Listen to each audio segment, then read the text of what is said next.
Hello and welcome to ComSpark. We're coming to you today from beautiful Columbus, Ohio. I'm Robert Brennan, Market Vice President for Expedient, and I'm joined today by Oscar Paredes, Executive Director for JP Morgan Chase. Oscar, thanks for coming out today. Thank you for inviting me here. It's a pleasure being here and having a good time to talk to you. Yeah, well, we're very excited. You've had a great technology career. So, what is the most important thing that you've learned in your technology career as a technology leader today? I think that's a great question. I think one of the things that we always think about in anybody's career is when you talk about technology is always changing. Technology is always evolving and giving us new tools and new ways to improve our business, to create new markets, and to create new offerings. So a lot of times when you reflect, and when I reflect about my career, is technology has been a fundamental piece in kind of getting us to the next level. Mm-hmm. But the thing I learned the most is that it's not about technology. In many of the roles and the jobs that I had, technology ends up being the easy thing. What's more important is the people. Mm-hmm. Is how do you build a team? How do you build a culture? How do you empower those individuals so they can provide the best they have in order to make us successful? And it's a funny thing because being technology leader is more about people, culture, and creating empowered teams than the actual technology itself. And many times we devote so much time about the new jargon and the new technology and AI and ML, and they are critical, yes. Mm-hmm. But those skills can truly be learned if you build the right team that has the right attitude, the right culture, and the right level of engagement. It's so important to focus on the people, and that's really great to hear. So when we're thinking about the people, can you talk a little bit about the value that diversity and inclusion bring, to our organizations, especially when we're thinking about it in the technology space? Mm-hmm. That's another. It's a segue into that. Diversity and inclusion has a very interesting definition in the market. Mm-hmm. Diversity is not just about backgrounds and ethnicities and religions and points of view, but it's also about different ways of thinking.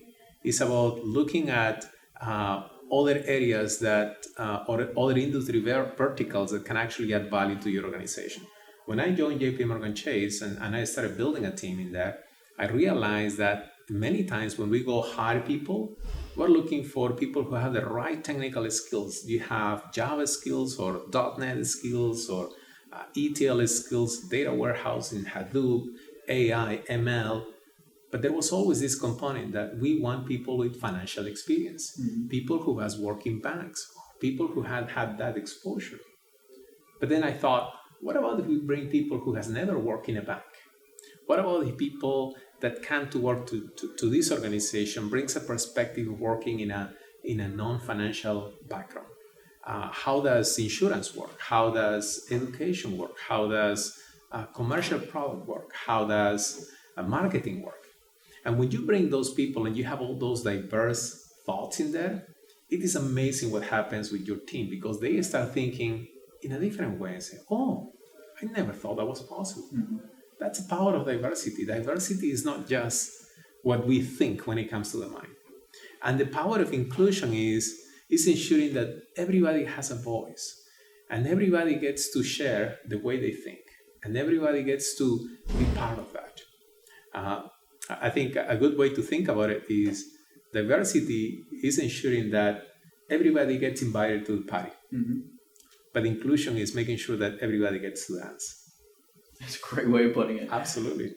So you talked a lot about bringing in different skill sets. We know that the technology space is changing at such a rapid pace. So what do you see are the key skill sets for the technology jobs of the future? Mm-hmm.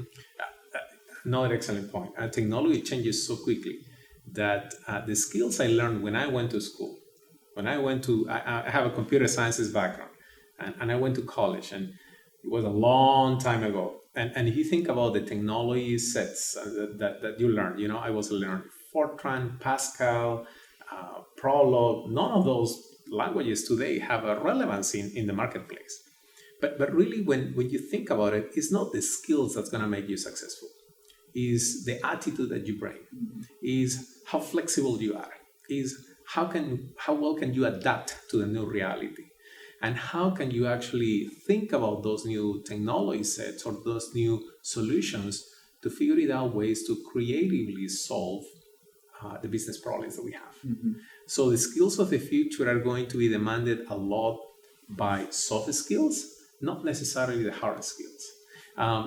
If you think about the last 5, 10, 15 years, and you think about these new companies who have created a revolution in technology, think about Uber, think about Netflix, think about, I don't know, there are so many, right? But think about Netflix for a minute. Blockbuster had an empire in terms of DVD rentals. And I don't know if it was that difficult to see that somebody was going to come with a new digital media to achieve the same business, right? So it was not that they didn't have the skills. It was not that they didn't have the talent to do it. It's just that they were not flexible enough and they were not adapting to the new norm, right? If you think about taxi companies have been there forever, technology to improve delivery of their service have been there forever. But it's not being about the knowledge of the market, it's not being about the technology skills, it's being about they were not adapting. Now, it's very easy to say that now after you see it. The problem is how can you foresee that before, right?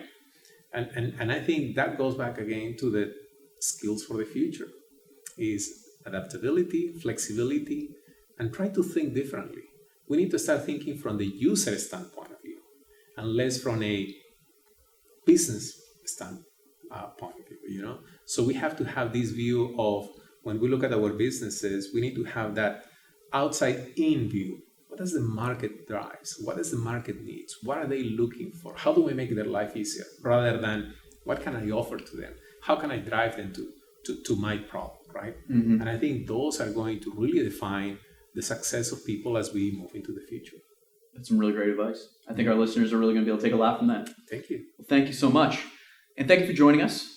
To learn more about ComSpark and hear from more of our innovative tech leaders, please visit comspark.tech. Oscar, thanks so much for coming out today. Really appreciate it. Nice to meet you.